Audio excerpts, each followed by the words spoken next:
Kembali lagi di cerita Guchen. Buat yang suka cerita ini silahkan like dan share, buat yang belum subscribe, mau kapan subscribe-nya? Oke, kita langsung aja ke ceritanya.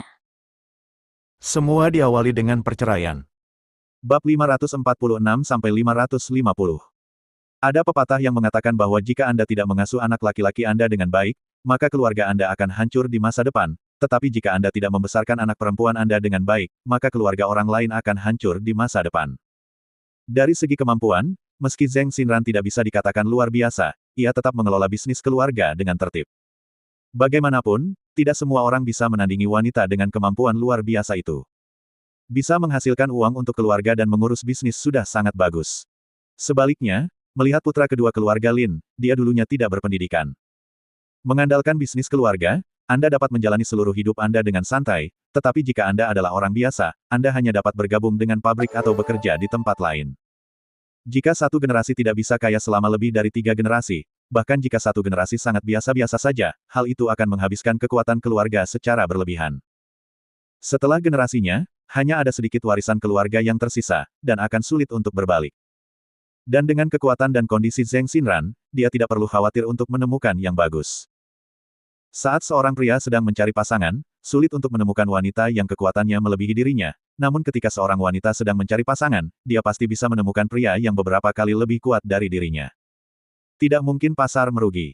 Keluarga Zheng menemukan tempat untuk duduk, dan sisanya untuk Zheng Batian untuk menyombongkan diri dan mengobrol dengan orang-orang di sekitarnya. Sekarang bukan waktunya memberi penghormatan kepada Tuan Lin. Biasanya, setelah makan malam, keluarga besar akan maju untuk memberi penghormatan, dan kemudian seseorang akan membacakan nama keluarga Anda di sebelah Anda. Kursi di tempat tersebut kosong, dan banyak orang yang belum datang. Zheng Batian sedang berbicara dan tertawa bersama yang lain, tetapi Zheng Xinran bosan duduk di sebelahnya. Segera, di luar villa, iring-iringan mobil yang megah perlahan tiba di depan pintu. Tuan Guqi ada di sini. Seseorang berteriak, dan Lin Sihai, yang sedang mengobrol, segera dia begitu bersemangat sehingga dia segera berbalik dan berlari menuju pinggir jalan. Tuan, mohon pelan-pelan. Lin Sihai membuka pintu mobil dengan hati-hati sambil tersenyum. Saya melihat seorang pria berambut abu-abu berjalan turun dari atas. Ini adalah pria di pusat kekuasaan ibu kota provinsi. Guqi. Namun, dia mendorong tangan Lin Sihai yang datang untuk menerimanya. Sebaliknya, dia berinisiatif untuk berdiri di depan pintu mobil dan tersenyum dengan hormat, Nona, tolong pelan-pelan. Setelah mendengar ini, Lin Sihai di sebelahnya segera bereaksi. Dia mendengar bahwa orang dari keluarga Gu di ibu kota kekaisaran akan mendiskusikan bisnis di kota Sichuan akhir-akhir ini, dan Tuan Guqi kebetulan ada di sini untuk makan malam, jadi dia mampir untuk melihat-lihat. Bagaimanapun, semua orang diharapkan menghasilkan uang bersama di masa depan. Keluarga Gu di ibu kota kekaisaran mengandalkan keluarga Gu di kota Sichuan untuk menghasilkan uang bagi mereka, sedangkan keluarga Gu di kota Sichuan mengandalkan 26 keluarga di bawah perintah mereka untuk menghasilkan uang bagi mereka. Meskipun keluarga Lin tidak terlalu kuat, sekecil apapun seekor lalat, itu tetaplah daging. Datang untuk berduka bersama adalah hal kecil bagi keluarga Gu, tetapi bagi keluarga Lin, itu adalah sebuah hadiah dan akan membuat mereka bahagia sehingga bekerja lebih keras untuk keluarga Gu. Nona. Lin Sihai berkata dengan penuh semangat, apakah Nona Gu yang ada di sini? Gu Qiye mengabaikannya dan menundukkan kepalanya dengan penuh hormat. Semua orang di sekitarnya menundukkan kepalanya saat melihat ini. Itu adalah status yang begitu mulia sehingga setiap orang dapat menundukkan kepala untuk menyambutnya. Yang pertama keluar adalah sepasang kaki ramping, mengenakan stoking sutra tipis, yang terlihat sangat halus. Dipasangkan dengan sepasang sepatu hak tinggi berwarna merah, ia tampil anggun dan cantik. Ia mengenakan kemeja kelelawar merah lengan panjang berukuran setengah. Rambutnya diikat menjadi sanggul yang lucu, itu Zhao Liying. Gayanya sama dengan aslinya. Elegan, murah hati, namun menyenangkan. Dia hanyalah tipe gadis imut dan mudah dikendalikan yang disebutkan di internet. Selama 365 hari, selama Anda mau, Anda dapat memiliki 365 pacar, yang akan menemani Anda dalam satu gaya setiap hari. Kakek ketujuh, kamu tidak perlu bersikap sopan. Gadis itu berjalan dengan sepatu hak tinggi. Wajahnya masih menunjukkan sedikit kekanak-kanakan, tapi dia sudah merias wajahnya lebih dewasa. Pasti keluarganya ingin mulai membudidayakannya secara perlahan, jadi mereka mengirimnya ke kota Sichuan untuk mendiskusikan bisnis. Nona muda memiliki tubuh emas. Jika Anda menderita kerusakan sekecil apapun, saya, sebagai orang tua, tidak akan sanggup menanggungnya. Meskipun lelaki tua ini berpakaian emas dan perak dan memegang tongkat Nanmu di tangannya, dia terlihat sangat bermartabat, tetapi di depan orang-orang yang benar-benar berorientasi pada keluarga, statusnya sangat rendah. Terus terang, mungkin saja kedua keluarga ini tidak ada hubungan sama sekali. Kalaupun ada, itu sudah terjadi 100 tahun yang lalu. Ibarat seseorang yang jaraknya ratusan kilometer dari Anda. Dari segi senioritas dalam silsilah, Anda harus memanggilnya paman, dan dengan panggilan ini, dia bisa menjadi kerabat. Anda harus pergi mengunjungi kerabat, dan Anda harus pergi sebelum bisa mendekat. Kebetulan keluarga Gu menyukai sebidang tanah di kota Sichuan, yang dapat digunakan sebagai sumber uang berkelanjutan untuk keluarga Gu. Tapi tidak ada seorang pun yang bisa dia percayai untuk memerintah tempat ini. Kebetulan ibu kota kekaisaran menemukan bahwa ada juga keluarga lokal yang terkenal, dan nama keluarga mereka juga Gu. Yang paling kebetulan adalah 8 generasi ke belakang, kita masih saudara dari generasi yang lain. Biasanya setelah 5 generasi, mereka tidak bisa lagi dianggap sebagai saudara. Oleh karena itu, di pedesaan, saudara dapat menikah dan mempunyai anak setelah 5 generasi, sehingga pada dasarnya tidak ada hubungan darah. Namun dalam 5 generasi, mungkin masih ada saudara dan teman dari waktu ke waktu, jadi umumnya jika ingin mencari pasangan dengan nama keluarga yang sama, cek dulu apakah terikat sebagai saudara. Jika ya, lihat kembali apakah ada 5 generasi yang lalu. Kamu adalah kepala keluarga Lin, kan? Namaku Gu Yanxi, panggil saja aku Kiki. Mendengar ini, Lin Sihai juga sangat gembira. Gadis ini sangat mudah didekati, sama sekali tidak seperti seorang putri. Tentu saja, ini mungkin juga karena usianya. Dia baru saja keluar dari rumah dan tidak tahu banyak tentang dunia. Tentu saja, ini juga salah satu aspeknya, dan yang lebih penting, ini masalah pendidikan. Saya tidak berani. Bagaimana aku bisa menyebut nama Nona Gu secara langsung? Kalau begitu aku akan memanggilmu Nona Yanxi mulai sekarang. Lin Sihai berkata sambil tersenyum hormat. Gu Yanxi hanya mengangguk sedikit, oke. Anda bisa memanggil saya apapun yang Anda inginkan, mengapa kita tidak masuk dulu? Ya. Nona Yanxi, silahkan lewat sini. Gu Yanxi berasal dari keluarga bangsawan, mungkin agak tidak masuk akal untuk disebut seorang putri di zaman kuno, tapi setidaknya dia berada di level seorang putri. Bagaimanapun, kekuasaan keluarga Gu mencakup sebuah provinsi, dan provinsi ini bukanlah seluruh kendali keluarga Gu. Di zaman kuno, keluarga Gu juga bisa disebut pangeran feodal. Ini juga alasan mengapa banyak orang sangat ingin bertemu Gu Yanxi. Anda dapat membayar untuk melihat selebriti, dan Anda sering melihatnya di TV, tetapi orang-orang dari keluarga bangsawan jarang muncul di depan kamera. Lin Sihai awalnya menyuruh Gu Yanxi masuk sambil tersenyum, tapi Gu Qiye meraih lengannya dan berkata, baiklah, kamu jangan ikut masuk. Suruh saja seseorang mengantar nona muda untuk masuk. Ya, apa yang kamu inginkan dari Tuan Qi? Dia secara alami tahu apa yang mungkin dikatakan orang ini ketika dia menghentikannya. Di mana Siyu? Benar saja, tebakannya benar. Tuan Gu Qi datang ke sini untuk menarik perhatian Lin Siyu. Meskipun Lin Sihai tahu betul apa yang ingin dia lakukan, ini adalah pemakaman. Tuan Qi, mari kita tunggu sampai pemakaman selesai sebelum Anda menemuinya. Lin Sihai berkata sambil tersenyum masam. Di satu sisi, mereka takut Gu Chen tiba-tiba muncul di pemakaman. Menurut kepribadiannya, dia pasti akan kembali hari ini. Gu Chen mungkin berada dalam kegelapan, menjaga Lin Siyu. Jika ada yang melakukan sesuatu padanya, atau menyebutnya bajingan kecil, ada kemungkinan pisau akan ditusukkan ke lehernya dari belakang. Jika sesuatu terjadi pada orang lain, itu tidak masalah, tetapi jika Gu Chen menyakiti Tuan Gu Qi di wilayah keluarga Lin, maka keluarga Lin harus berhenti bermimpi untuk memasuki grup Gu. Apakah Anda bisa masuk atau tidak adalah satu hal. Apakah keluarga Lin bisa tinggal adalah pertanyaan lain. Apa? Kamu tidak ingin aku pergi menemuinya? Gu Qiye mengerutkan kening dan berkata dengan suara yang dalam, kalau begitu aku harus pergi. Aku sudah terlalu lama memikirkannya, dan aku merasa tidak nyaman, tahukah kamu? Ini. Lin Sihai awalnya ingin mengatakan sesuatu, tetapi ketika dia melihat alis Gu Qiye berkerut dan hendak marah, dia segera mengerti bahwa jika dia mengatakan lebih banyak, dia mungkin akan marah. Terlebih lagi, Gu Qiye tidak mengatakan bahwa sesuatu pasti akan terjadi setelah dia pergi mencari Lin Siyu. Mungkin dia benar-benar pergi untuk menyampaikan belasungkawa. Ya, aku akan mengantarmu ke sana sekarang. Setelah mengatakan itu, dia berjalan ke depan dan membawa Gu Qiye ke pintu. Di halaman belakang, Lin Siyu selalu tinggal di tempat yang sama dengan para pelayan keluarga Lin, pengasuh anak, Del, dan tidak pernah tinggal di villa sama sekali.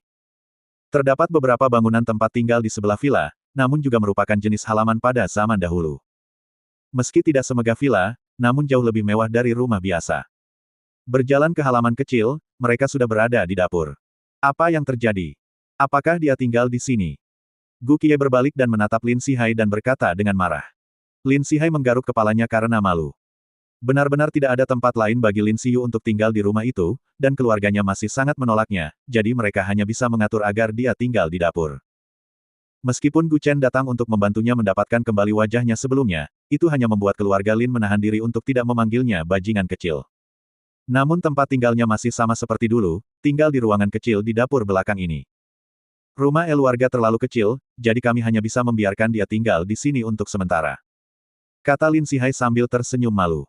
Gu Qiye meletakkan tangannya di punggungnya dan berkata dengan dingin, haha. Kudengar keluarga Linmu tidak begitu menyukainya. Kamu sering melecehkannya. Dia adalah anggota keluarga Lin saya.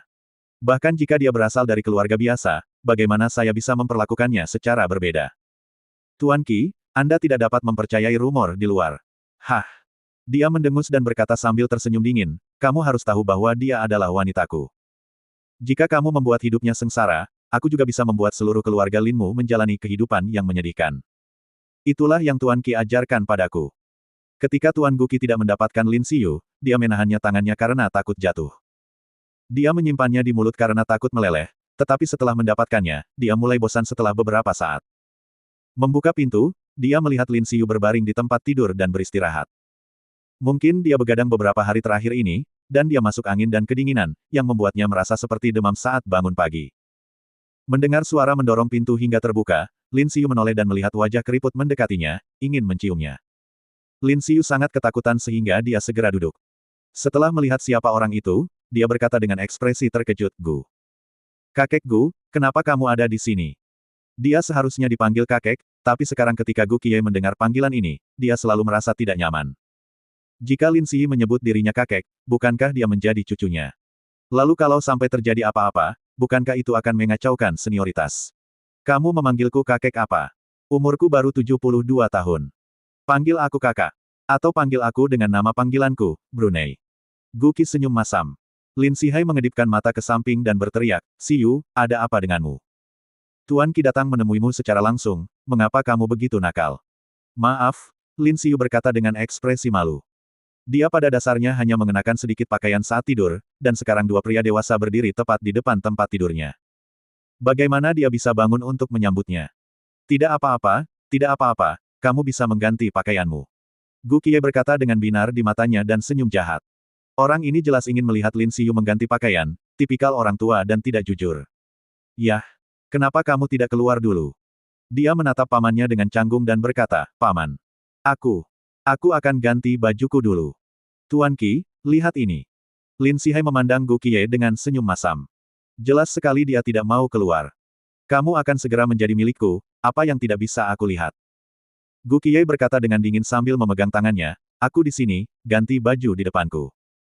Sesaat, keduanya merasakan semacam cahaya di punggung mereka, seolah ada sepasang mata yang menatap mereka dari belakang. Gu Qiye tanpa sadar menoleh dan melihat keluar pintu, tapi tidak ada orang di luar. Tidak hanya dia yang merasakannya, bahkan Lin Sihai pun merasakannya.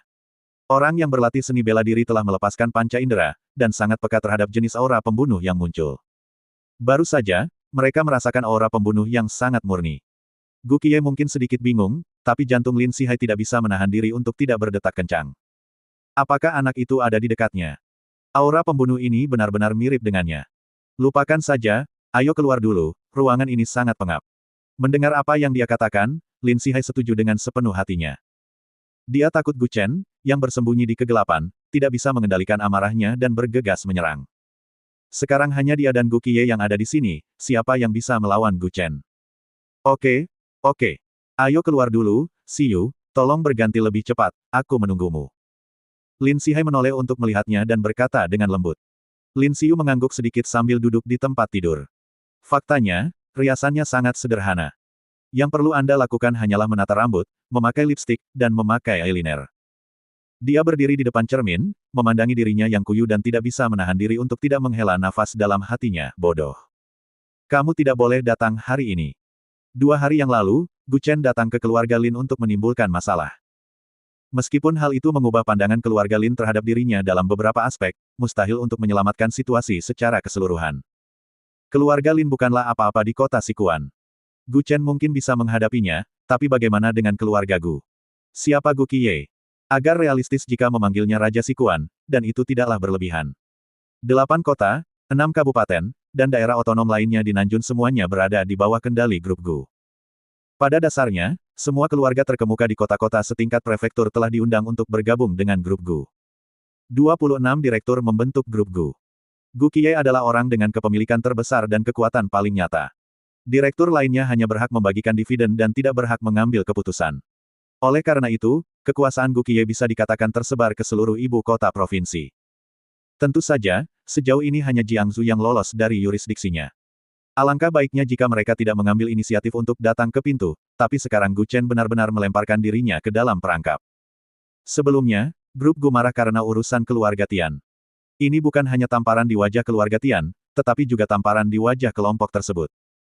Ini berarti bahwa kelompok tersebut telah kehilangan kendali atas Jiangsu. Tapi Lin Xiyu maju ke depan untuk memohon pada Gu Qiye, mengatakan bahwa selama dia bersedia berhenti menyerang Gu Chen, dia akan bersedia bekerja sebagai sekretaris di grup Gu. Dalam lingkup ibu kota provinsi, hak berbicara Gu Qiye jauh melebihi hak keluarga Ye. Meskipun keluarga Ye adalah keluarga kaya, langitnya tinggi dan kaisar berada jauh dan tidak dapat mengendalikan urusan di sini. Sekarang, Gu Qiye hanya ingin mendapatkan Lin Xiyu, dan kemudian perlahan mulai menangani urusan Gu Chen. Meskipun harus ditangani, karena campur tangan dia, masalah tersebut ditunda untuk jangka waktu tertentu. Selama waktu ini, kemampuan Gu Chen dapat mengembangkan kekuatannya sendiri, dan dia bahkan dapat melarikan diri ke tempat lain. Tapi dia benar-benar datang ke kota Sikuan dan terjebak di tengah-tengah orang lain. Menindas anggota keluarga Lin bukanlah sesuatu yang mampu dia lakukan, tetapi grup Gu tidak semudah itu untuk dihadapi.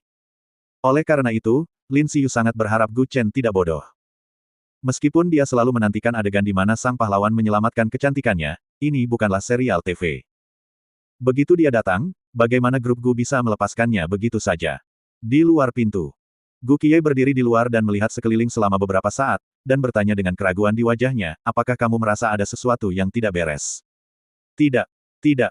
Lin Sihai berkata sambil tersenyum masam, mungkin itu aura saja. Tuan Gu sudah bekerja terlalu keras di perusahaan beberapa hari terakhir ini, jadi Anda belum beristirahat dengan baik. Bagaimana mungkin dia tidak merasakannya? Perasaan aura di punggungnya begitu familiar.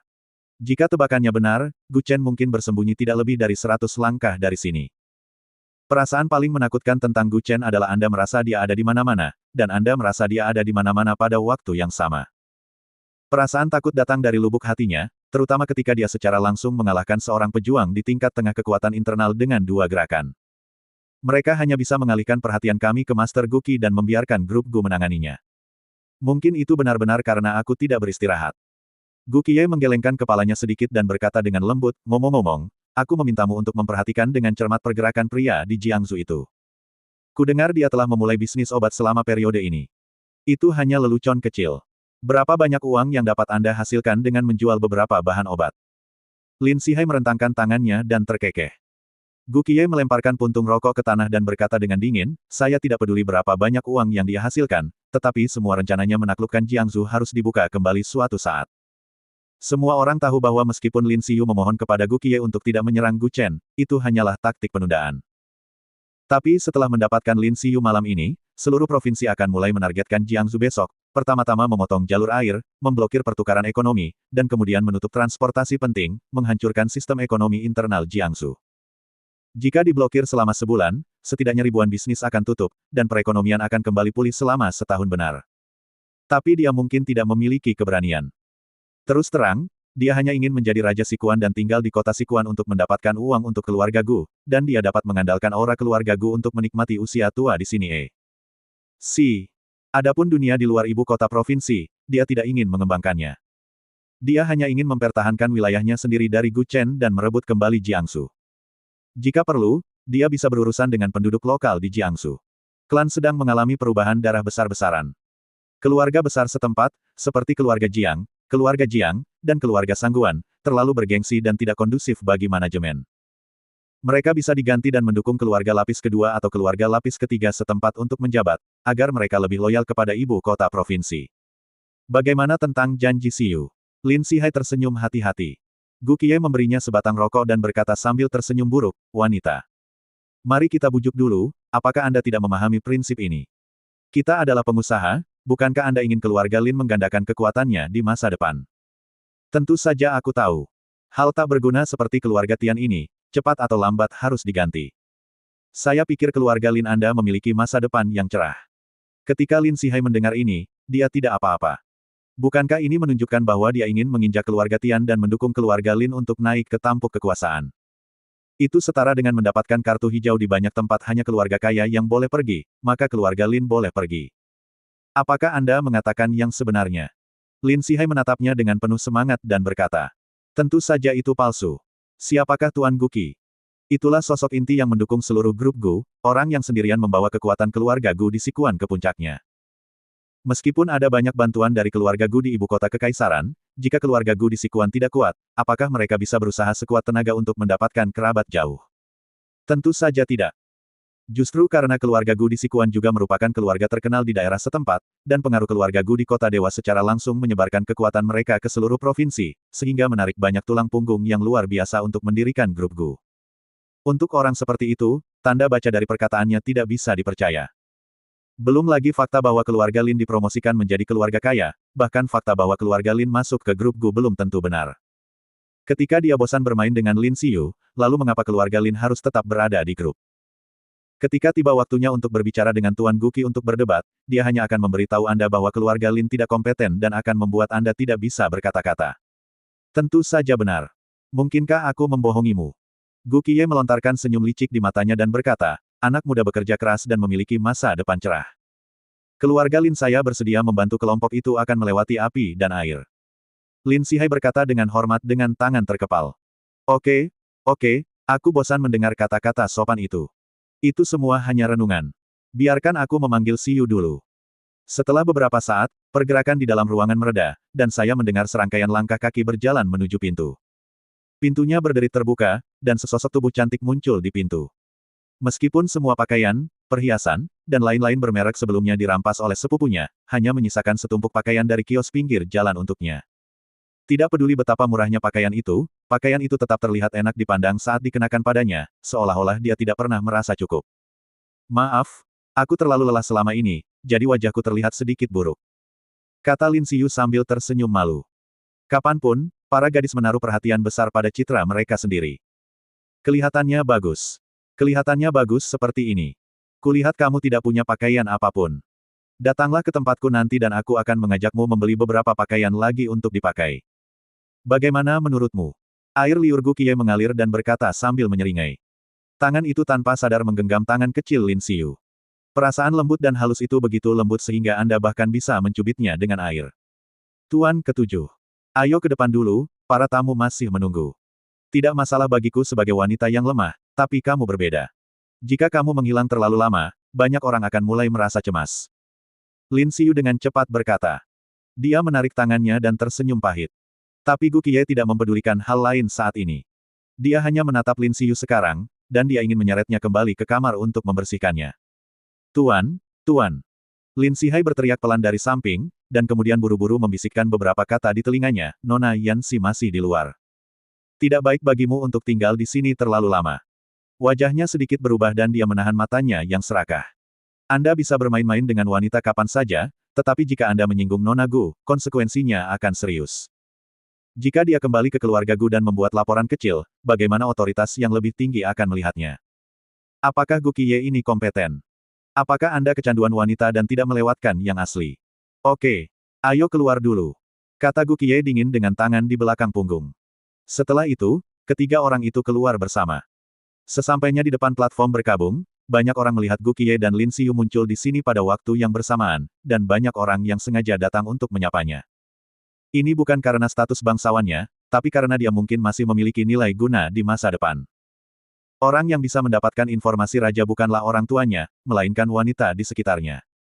Wanita yang bergaul siang dan malam dan tidur di sampingnya adalah orang pertama yang mengetahui suatu informasi. Jika Lin Xiyu benar-benar mengikuti Guqi Ye, dengan sosok dan penampilannya, hanya dalam hitungan menit saja dia bisa melayani lelaki tua itu dengan baik. Itu tidak akan mudah diubah selama setidaknya 1,5 tahun. Selama periode ini, Lin Xiyu memiliki lingkaran cahaya. Jika dia meniupkan angin ke telinga Guqi Ye, dia mungkin dapat menghidupi sebuah keluarga atau menghancurkannya. Guqi Ye membawa Lin Xiyu ke kerumunan, memandang bawahannya dan berkata dengan lembut, semuanya, ini Sekretaris Lin, yang akan menjadi kolega Anda.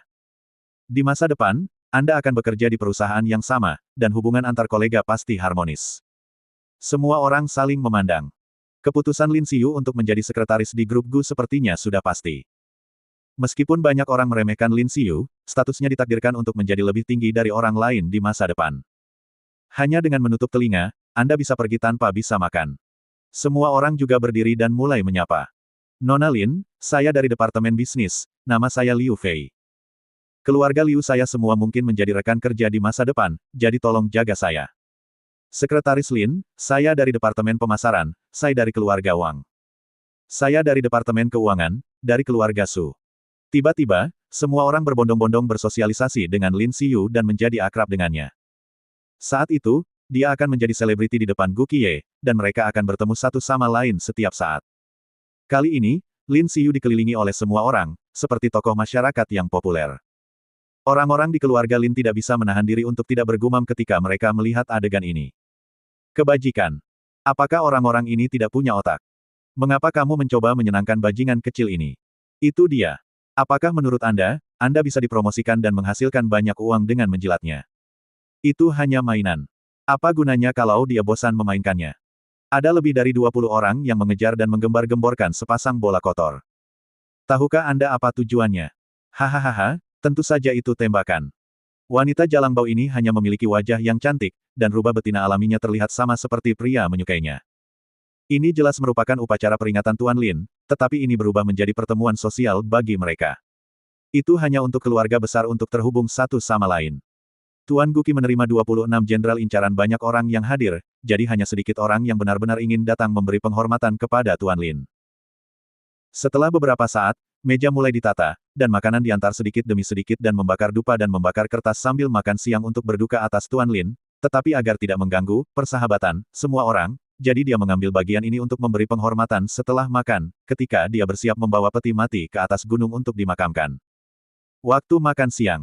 Semua orang tertawa dan tertawa. Sama sekali tidak terasa seperti pemakaman, melainkan seperti acara yang membahagiakan.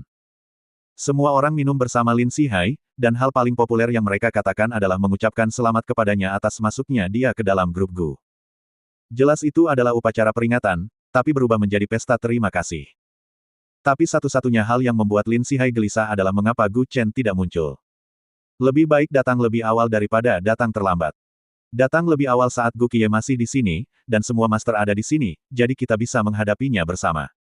Jangan menunggu sampai semua orang pergi dan hanya keluarga Lin yang tersisa sebelum Anda muncul. Apa yang dia takuti adalah dia pikir dia tidak bisa mendapatkan Lin Xiyu kembali dan akhirnya akan melampiaskannya pada keluarga Lin. Di meja tengah, Lin Sihai sedang makan sambil menerima roti panggang dari orang-orang di sekitarnya, dan dia harus selalu waspada terhadap gerakan di sekitarnya. Jangan lepaskan gangguan apapun.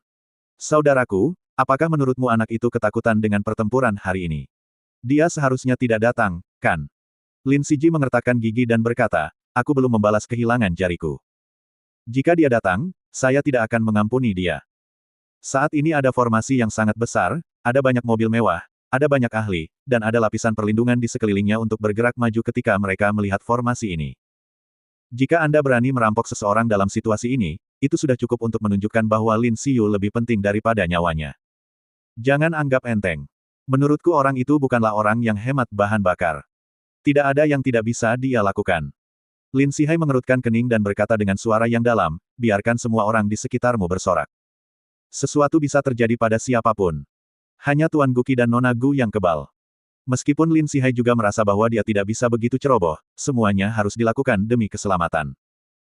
Lin Siji mengangguk sedikit sambil mengertakkan giginya, jangan khawatir, saudaraku, jika dia berani datang, aku akan membunuhnya hari ini. Aku membawa semua barang ini. Saat dia mengatakan ini, dia membuat isyarat pistol dengan tangannya, dan juga menepuk tasnya yang menggembung. Tidak peduli seberapa bagus keahlian Anda tetap takut dengan pisau dapur. Bagaimanapun, jika terjadi kesalahan, seseorang dari keluarga Gu akan ada di sana untuk menjaga Anda, jadi apa yang Anda takutkan? Cepat simpan benda itu. Bisakah orang biasa mengambil benda itu? Kamu harus tahu bahwa kita akan masuk ke grup Gu, dan kita tidak bisa ditangkap dan meninggalkan jejak apapun dimanapun. Diberkata dengan suara yang dalam. Senjata adalah barang yang dikendalikan. Jika seorang gangster memegang senjata, mereka mungkin tidak dapat mengendalikan Anda, tetapi keluarga Lin dianggap sebagai eksistensi yang memiliki reputasi baik di kota Sichuan. Sekarang dia berada di garis keluarga Gu, bukankah akan mempermalukan Tuan Gu Qi jika seseorang mengeksploitasinya? Hei, saudaraku. Aku menyimpannya untuk berjaga-jaga. Jika ada situasi khusus, membunuhnya dengan satu tembakan akan menyelamatkan banyak masalah. Kata Lin Siji sambil menyeringai. Dia tidak mengerti apapun dan tidak mempertimbangkan situasi secara keseluruhan, jadi dia hanya bisa menjadi anak kedua. Hanya kekuatan orang yang sembrono, tidak ada kemampuan manajemen. Mungkin dia layak atas kekuatannya sendiri, jadi dia bahkan tidak memperjuangkan posisi kepala keluarga. Singkirkan. Jangan biarkan benda ini muncul di hadapanku lagi. Lin Sihai memelototi adiknya dan berkata dengan marah, keluarga Lin kita harus menghindari kecurigaan dan tidak boleh meninggalkan petunjuk apapun dan kapanpun. Kamu paham? Oke. Kalau begitu berdoa saja orang itu tidak datang. Segera, setelah makan siang, Koki segera membereskan meja lagi dan lagi. Perlu juga diperhatikan waktu yang baik dan hari baik untuk penguburan, peti mati tidak boleh dipindahkan sebelum waktunya habis. Oleh karena itu, setelah makan ini, banyak orang juga mulai berencana untuk datang dan mempersembahkan dupa. Awalnya, Gu Yanxi diminta untuk mempersembahkan dupa terlebih dahulu, tapi dia adalah seorang gadis kecil yang tidak tahu apa-apa. Mungkin dia sudah terbiasa dimanjakan di keluarga Gu dan tidak tahu aturannya sama sekali. Satu-satunya cara adalah melakukannya secara terbalik, dengan peran kecil dipromosikan terlebih dahulu, dan semakin jauh ke belakang, semakin tinggi posisi mereka. Banyak orang harus mundur ke belakang dan mencoba mendekati Gu Qiye. Ini mewakili status mereka. Lebih dari selusin orang ditawari dupa satu demi satu.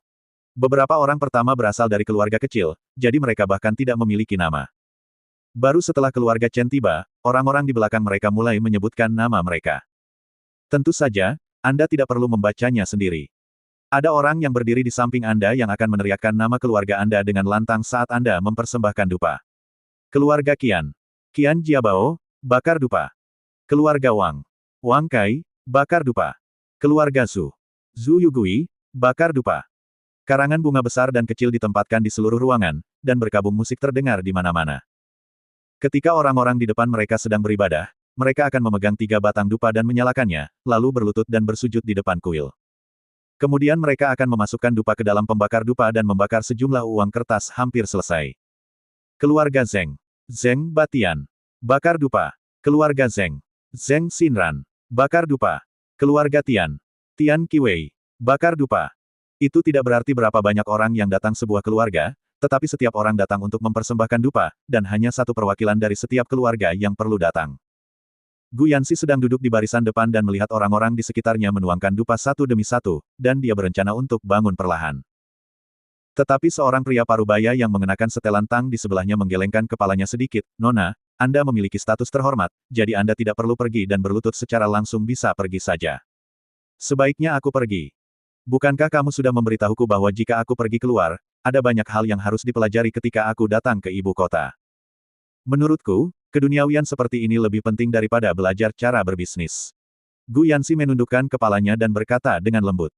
Mengatakan ini, tampaknya benar bahwa tujuan datang ke kota Sichuan kali ini adalah untuk mendapatkan pengalaman dan memberinya lebih banyak pengalaman. Dia telah lama tinggal di ibu kota kekaisaran, dan dia tidak mengetahui penderitaan dunia dan pola dunia. Dan bukankah seringkali orang berkata bahwa dunia ini bukan tentang perkelahian dan pembunuhan, melainkan tentang hubungan antar manusia? Saya lalai, Nona memang bijaksana. Pria berjas tang berkata sambil tersenyum canggung. Begitu Gu Yanxi berdiri, Gu Qiye yang duduk di sebelahnya berkata sambil tersenyum, Nona, sebaiknya saya pergi dulu. Anda memiliki status terhormat, jadi pantas untuk membakar dupa terakhir. Oke, tidak masalah juga. Gadis kecil itu menggaruk kepalanya. Dia menggaruk kepalanya dan duduk kembali. Gu Qiye melangkah maju. Keluarga Gu, Gu Wenlai. Bakar dupa. Mata semua orang tertuju padanya. Inilah pria yang mengendalikan darah ibu kota provinsi. Meskipun usianya lebih dari 70 tahun, wanita yang ingin tidur dengannya adalah bukan beberapa, tapi banyak. Kepalanya botak dan gigi tanggal, namun beberapa orang di bawah justru mengatakan Gu Qiye tampan. Setelah mempersembahkan dupa, Lin Sihai mengepalkan tinjunya dengan sikap menyanjung dan tersenyum sopan, Tuan Ketujuh begitu hebat sehingga merupakan berkah dari keluarga Lin saya. Ketika Anda muncul, Anda berjalan dengan angin dan langkah Anda stabil, Anda benar-benar mengesankan. Semua orang di sekitarnya juga merasa tersanjung. Setelah Gu Qiye selesai mempersembahkan dupa, dia mendatangi Gu Yanxi dan tersenyum penuh hormat, Nona, apakah Anda melihat dengan jelas? Setelah menyalakan dupa, bersujud 2 kali dan membakar sejumlah uang kertas. Oke, aku mengerti. Gadis kecil itu melangkah maju dan mengambil 3 batang dupa, lalu mulai berlutut di depan perhatian semua orang. Keluarga Gu. Gu Yanxi, persembahkan dupa. Semua orang di bawah berbicara satu demi satu. Lumayan. Keluarga Lin ini sangat menjanjikan, semua orang dari keluarga Gu ada di sini. Saya mendengar bahwa gadis kecil ini bukan dari keluarga Gu di Sichuan, dia dari ibu kota kekaisaran. Ya Tuhan, keluarga bangsawan itu. Ya, anak-anak dari keluarga bangsawan sebenarnya datang untuk mempersembahkan dupa kepada Tuan Lin. Keluarga Lin benar-benar akan berbalik dan menghasilkan banyak uang. Pada saat ini, anggota keluarga Lin di sekitar mereka merasa pinggang mereka sedikit tegak. Semua orang memandang mereka dengan tatapan yang begitu tinggi.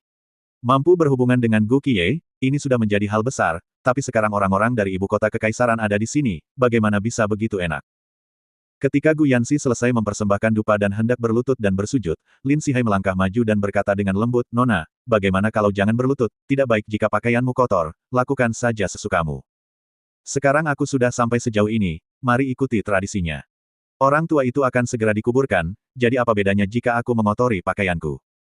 Kata Gu Yanxi sambil tersenyum tipis. Meskipun dia sangat masuk akal, keluarga Lin juga mencarikan kapas untuknya dan menyebarkannya di lantai. Setelah sekian lama dilempar, akhirnya selesai dengan bersujud dan membakar dupa. Lagi pula semuanya telah membakar dupa, mereka hanya perlu menunggu sampai sore, dan Anda dapat membawa peti mati ke atas gunung. Lin Sihai terus menatap waktu di arloji dan berkata dengan suara yang dalam, "Bersiaplah untuk membawa peti mati." Bersambung.